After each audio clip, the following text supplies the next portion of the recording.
नमस्कार. मी आज हे अशी सालट्याची उडीद डाळ आहे, हे त्याची मी आज भाजी करणार आहे.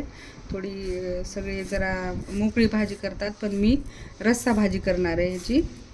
त्यासाठी घेतली मी ही थोडी अर्धी वाटी उडीद डाळ घेतली, थोडंसं मीठ घेतले, थोडी चटणी घेतली, हळद घेतली आणि एक छोटासा कांदा घेतला, जिरे आणि हे लसूण कोथिंबीर घेतलेली आहे. ती दोन्ही एकत्र मीठ टाकून वाटायचं. अद्रक नाही टाकायची त्याच्यामध्ये. हे कढई तापायला ठेवली मी. ह्या उडीद डाळीला थोडंसं भाजून घ्यायचं अगोदर, जास्त नाही भाजायचं, थोडंसं असं छान वास येईपर्यंत भाजायचं खमंग.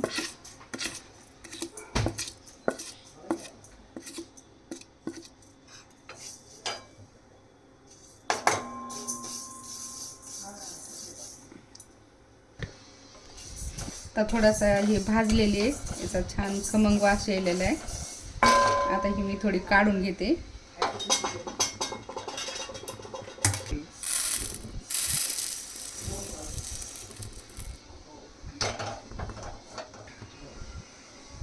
याला एक पळी तेल टाकले.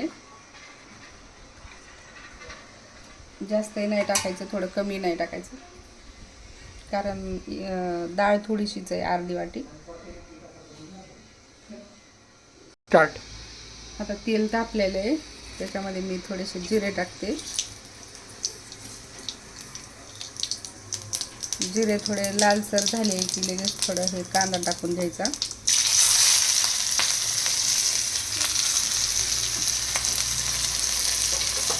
कांदा खरपूस होईपर्यंत तळायचा, म्हणजे असा कच्चा ठेवायचा नाही.